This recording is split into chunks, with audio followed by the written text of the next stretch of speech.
जोहार, जय हिंद दोस्तों। स्वागत है आपके अपने YouTube channel eco star by Santosh Chauhan.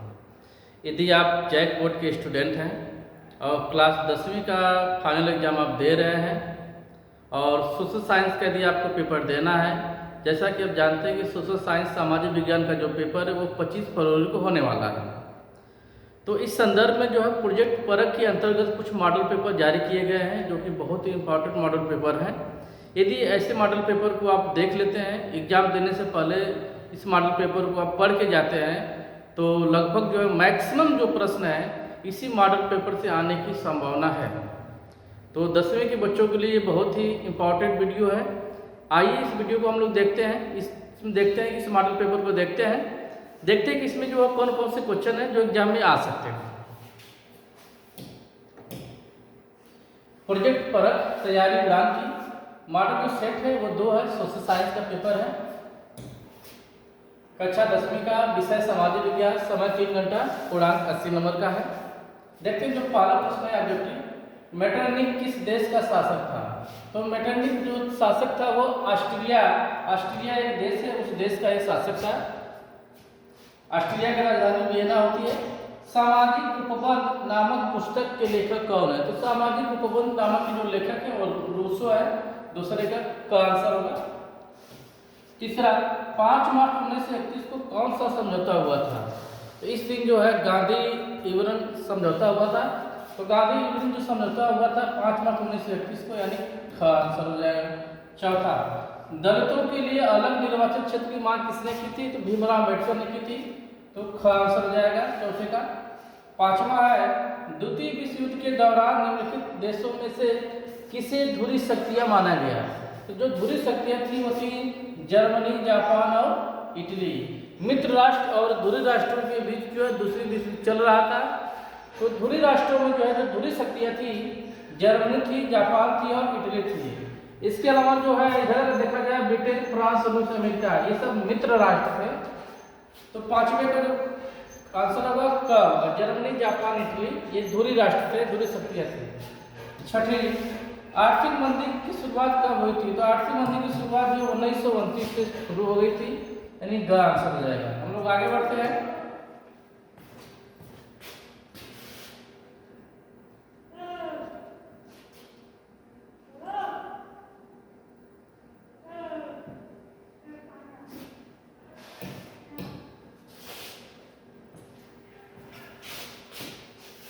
Spinning jenny machine ने किस प्रक्रिया में वृद्धि की? तो ये मशीन जो है कताई प्रक्रिया में वृद्धि की थी और इस मशीन को लेकर जो है ब्रिटेन में जो है महिलाओं ने आंदोलन भी किया था स्पिनिंग मशीन को लेकर, स्पिनिंग जेनी मशीन को लेकर। आठवां, 19वीं शताब्दी के दौरान ब्रिटेन में सबसे गतिशील उद्योग कौन से थे? तो सबसे जो गतिशील उद्योग था 19वीं शताब्दी में था वह कपास और धातु था। 8वें का आंसर हो जाएगा कपास और धातु। 9वां, भारत में प्रकाशित होने वाला साप्ताहिक पत्र था। तो साप्ताहिक पत्र जो था वो बंगाल गजट था। जब आप भारत का आधुनिक विकास देखेंगे, आधुनिक भारत का इतिहास देखेंगे तो वहां पर आपको मिलेगा कि भारत में प्रकाशित होने वाला जो साप्ताहिक पत्र था वो बंगाल गजट था। 10वां, राजा राम मोहन राय ने 1821 में कौन सा साप्ताहिक समाचार पत्र निकालना शुरू किया था? तो वो था संवाद कौमुदी। तो 10वें का आंसर होगा। 11, निम्न में से किस प्रांत में सीढ़ीदार सोपानी खेती की जाती है? सीढ़ीदार खेती जो की जाती है ये पहाड़ी क्षेत्रों में की जाती है। पहाड़ी क्षेत्रों में अगर देखा जाए तो जो पहाड़ों में बसा है ये आपका उत्तराखंड बसा हुआ है ना। तो इसका राइट आंसर होगा घ होगा। 11 का घ उत्तराखंड। 12, इनमें से कौन नवीकरण योग्य संसाधन है? तो जो नवीकरणीय ऊर्जा होती है इसको बोलते हैं गैर परंपरागत ऊर्जा। और ये आधुनिक युग की डिमांड है ऐसी ऊर्जा की, जो हमारी जो सौर ऊर्जा होती है, जो पवन ऊर्जा होती है, जो जल विद्युत ऊर्जा होती है या जो ज्वारी ऊर्जा होती है, ऐसी ऊर्जाओं को हम बोलते हैं नवीकरणीय ऊर्जा। ये ऊर्जा कभी समाप्त नहीं होगी, इसलिए इसको बोला जाता है अक्षय ऊर्जा। तो आधुनिक समय में जो है जहाँ पे परंपरागत ऊर्जा जो धीरे धीरे समाप्त हो रहे हैं, प्राकृतिक संसाधन जैसे जैसे नष्ट हो रहे हैं, जैसे हमारा जो कोयला हुआ, पेट्रोलियम हुआ, प्राकृतिक गैस हुआ, इसको हम बोलते हैं ऊर्जा के परंपरागत स्रोत। तो ये स्रोत धीरे धीरे जो है आने वाले समय में समाप्त हो जाएंगे। ऐसी स्थिति में जो है हमारी जो निर्भरता बढ़ेगी ऊर्जा के नवीकरणीय स्रोतों पर बढ़ेगी। और नवीकरणीय ऊर्जा एक ऐसी ऊर्जा है जो कभी समाप्त नहीं होगी, जिसको बोलते हैं अक्षय ऊर्जा बोलते हैं। तो यहाँ पर राइट आंसर होगा नवीकरणीय युग संसाधन का, वो होगा सौर ऊर्जा। क्या होगा? सौर ऊर्जा। 13 किस वर्ष बाघ परियोजना शुरू किया गया था? तो बाघ परियोजना 1973 में शुरू की गई थी। ख आगे हम देखते हैं।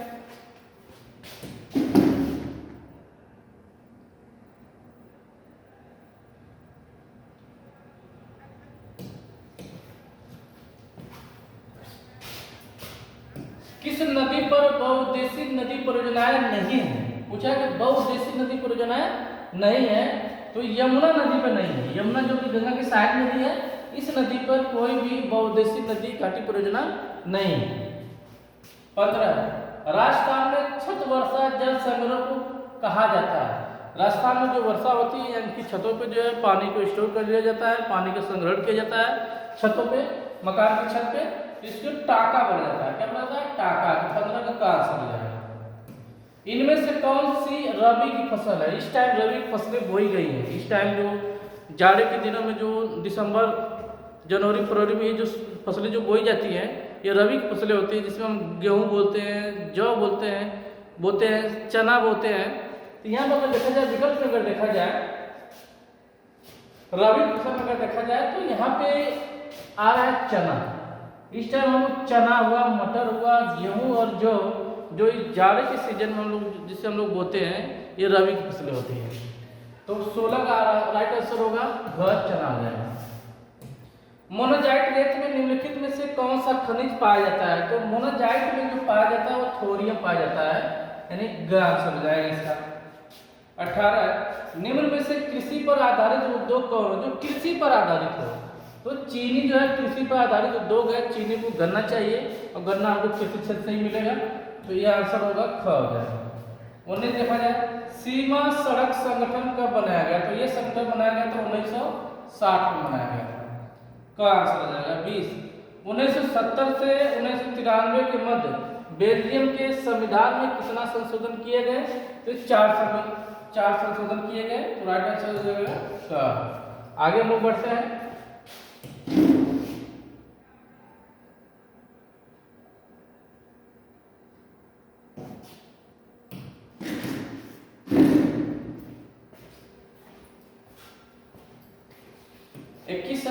विकेंद्रीकरण क्या है? विकेंद्रीकरण का मतलब होता है केंद्रीय, राज्य और स्थानीय स्तर पे जो है सरकार हो, है ना, शासन हो। तो 21 का आंसर यही होगा, केंद्रीय, राज्य और स्थानीय स्तर की शासन प्रणाली। 22 स्मिथ और कार्लोस कौन थे? तो स्मिथ और कार्लोस जो ये एफ्रो अमेरिकन थे, तो 22 का कह जाएगा एफ्रो अमेरिकन। 23 भारतीय कम्युनिस्ट पार्टी की स्थापना कब हुई थी? तो इसकी स्थापना हुई थी 1925 में हुई थी। भारतीय कम्युनिस्ट पार्टी की स्थापना 1925 में हुई थी। आगे हम लोग बढ़ते हैं।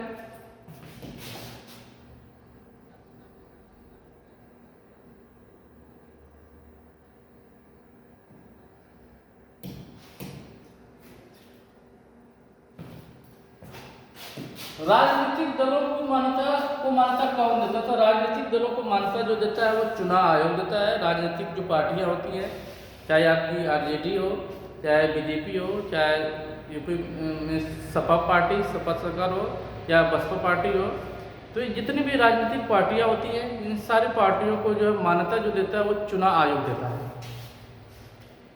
तो 24 का राइट आंसर हो जाएगा चुनाव आयोग जाएगा। 25 किस देश ने विभिन्न जाति समूहों की आकांक्षाओं के मध्य सफलतापूर्वक सामंजस्य स्थापित किया है? तो वह है बेल्जियम। तो 25 का आंसर जाएगा बेल्जियम हो जाएगा। 26 राष्ट्रीय आय के अंतर्गत क्या शामिल है? तो राष्ट्रीय आय के अंतर्गत जो है, जब हम राष्ट्रीय आय की गणना करते हैं तो इसके अंतर्गत जो है वस्तुओं और सेवाओं के अंतिम मूल्य को शामिल किया जाता है। वस्तुओं और सेवाओं के अंतिम मूल्य को राष्ट्रीय आय की गणना में शामिल किया जाता है। तो विकल्प अगर देखा जाए, वस्तुओं का मूल्य सही, सेवाओं का मूल्य ये भी सही, वस्तुओं और सेवाओं का मूल्य ये भी सही, इनमें से सभी। राइट आंसर होगा ग। वस्तुओं और सेवाओं का मूल्य, वस्तुओं और सेवाओं के मूल्य को जो है राष्ट्रीय आय की गणना में शामिल किया जाता है। 27, छिपी हुई बेरोजगारी अधिकतर किस क्षेत्र में पाई जाती है? तो छिपी हुई बेरोजगारी, जिसको प्रच्छन्न बेरोजगारी भी बोलते हैं, अदृश्य बेरोजगारी भी बोलते हैं, ये एक प्रकार की ऐसी बेरोजगारी होती है जिसका कि उत्पादन प्रक्रिया में कोई योगदान नहीं होता है, जिसका सीमांत उत्पादन 0 होता है। अगर किसी व्यक्ति विशेष का उत्पादन प्रक्रिया में कोई योगदान नहीं है, उसका सीमांत उत्पादन जो है 0 है, तो ऐसे व्यक्ति में जो है अदृश्य या छिपी हुई बेरोजगारी पाई जाती है, जिसको प्रच्छन्न बेरोजगारी कहते हैं। ये बेरोजगारी हर जगह देखने को मिलती है, लेकिन अधिकांशतः ये जो बेरोजगारी है ये कृषि क्षेत्र में जो है ग्रामीण क्षेत्रों में ज़्यादा देखने को मिलती है। तो यहाँ पे बात हो रही है अधिकतर किस क्षेत्र में, तो अधिकतर की बात की जाए तो कृषि क्षेत्र में ज़्यादा देखने को मिलती है। 27 का आंसर हो जाएगा। 28, भारत में मुद्रा जारी कौन करता है? तो भारत में जो अगर बात करें तो भारत में मुद्रा जो है आरबीआई जारी करता है और वित्त मंत्रालय भी जारी करता है। रिजर्व बैंक ऑफ इंडिया ये 2 रुपये या 2 से अधिक रुपये की मुद्रा जो है RBI reserve bank of India जारी करता है। बाकी 1 रुपया या 1 रुपये से कम की जो मुद्रा होती है इसे भारत सरकार का वित्त मंत्रालय जारी करता है। तो विकल्पों की अगर बात करें जो है तो विकल्प में जो है आपको मिलेगा केवल आरबीआई मिलेगा। मुद्रा जारी करता कौन? भारतीय रिजर्व बैंक। इसमें कहीं पर भी वित्त मंत्रालय नहीं दिया है, तो हम जो है आंसर इजिट करेंगे भारतीय रिजर्व बैंक आरबीआई। भारत में जो है अधिकांशतः जो मुद्रा होती है लगभग जो है 90% से अधिक मुद्रा जो होगी वह आरबीआई जारी ही करता है। 2 रुपये या इससे अधिक की मुद्रा आरबीआई जारी करता है। 29, निम्न में से किस क्षेत्र में वैश्वीकरण का सबसे कम लाभ होगा? वैश्वीकरण एक ऐसी प्रक्रिया है जिसमें हम अपने देश की अर्थव्यवस्था को किसी दूसरे देश की अर्थव्यवस्था के साथ जोड़ते हैं। पूरा विश्व जो है एक बाजार के रूप में होता है, इसी को बोलते हैं वैश्वीकरण। तो इसका सबसे कम लाभ सिर्फ कृषि क्षेत्र को मिला है। 29 को का 30, एमआरपी का पूरा अर्थ क्या है? तो इसको बोलते हैं मैक्सिमम रिटेलर प्राइस बोलते हैं, यानी अधिकतम खुदरा मूल्य बोलते हैं इसको। तो 30 का राइट आंसर होगा ख होगा।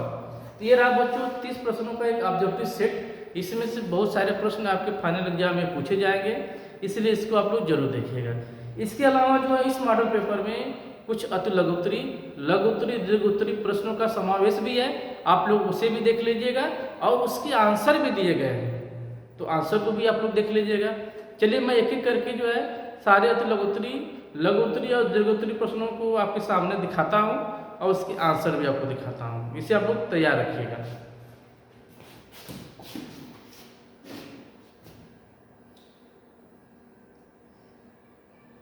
ये रहा अति लघुत्तरी प्रश्न, जिसमें 31 से लेकर 38 तक जो है 6 प्रश्न करने हैं और ये अति लघुत्तरी प्रश्न है।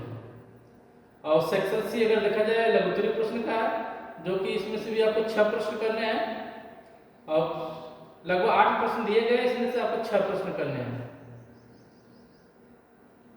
ये दीर्घोत्तरी प्रश्न है जो कि 5 प्रश्न दिए गए, इसमें से आपको 4 करने हैं और सारे प्रश्नों के आंसर नीचे दिए गए हैं। सारे प्रश्नों के आंसर जो है नीचे दिए गए हैं। मानचित्र के आधार पर चावल गेहूं जो ये सब दिखाना है आपको जो है इस ग्राफ में, इस मानचित्र में। जो शुरू के जो 30 ऑब्जेक्टिव प्रश्न है, 30 ऑब्जेक्टिव प्रश्न के आंसर यहाँ पे दिए गए हैं। आप लोग बार फिर से देख लीजिएगा, चेक कर लीजिएगा कि कोई प्रश्न मैंने गलत तो नहीं बता दिया है। और जो अति लघुत्तरी प्रश्न है, जो सेक्शन जो बी है, ये उसके आंसर यहाँ पे दिए गए हैं। एक बार आप लोग इसको देख लीजिएगा, अच्छी तरह से इसको पढ़ लीजिएगा, बहुत ही बेहतरीन नोट्स है ये। ग्रुप सी जो लघुत्तरी प्रश्न है उसके आंसर यहाँ पे दिए गए हैं, इसको आप लोग देख लीजिएगा, नोट कर लीजिएगा और फाइनल एग्जाम में जाने से पहले एक बार जरूर इसको पढ़ के तैयार करके एग्जाम में आप लोग पहुंचिएगा।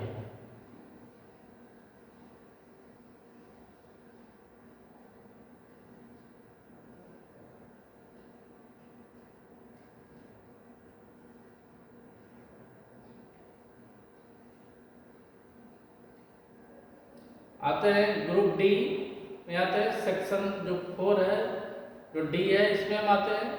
उसके महत्वपूर्ण जो है जो प्रश्न है, आप जो दीर्घोत्तरी प्रश्न उसके आंसर यहाँ पे दिए गए हैं। आप लोग जो है इसको देख लीजिएगा, पढ़ लीजिएगा, बहुत ही बढ़िया है। फाइनल एग्जाम में जाने से पहले एक बार जो है प्रोजेक्ट परख के अंतर्गत जो भी मॉडल पेपर जारी किए गए हैं, आप उसके जो कम से कम जो है 2-3 मॉडल पेपर को जरूर पढ़ के जाइएगा। आपके जो है मैक्सिमम जो प्रश्न हैं इसी जो है मॉडल पेपर से आने की संभावना है।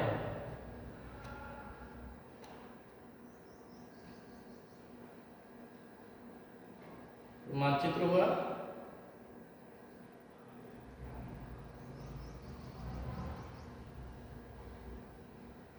आप देख सकते हैं मानचित्र।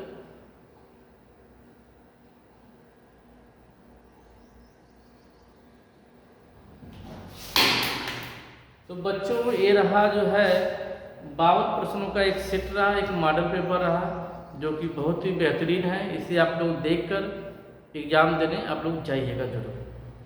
आज का वीडियो आपको कैसा लगा कमेंट बॉक्स में कमेंट करके हमें ज़रूर बताएं। वीडियो को लाइक करें, शेयर करें। यदि आपने हमारे चैनल को सब्सक्राइब नहीं किया है तो सब्सक्राइब भी कीजिए। धन्यवाद।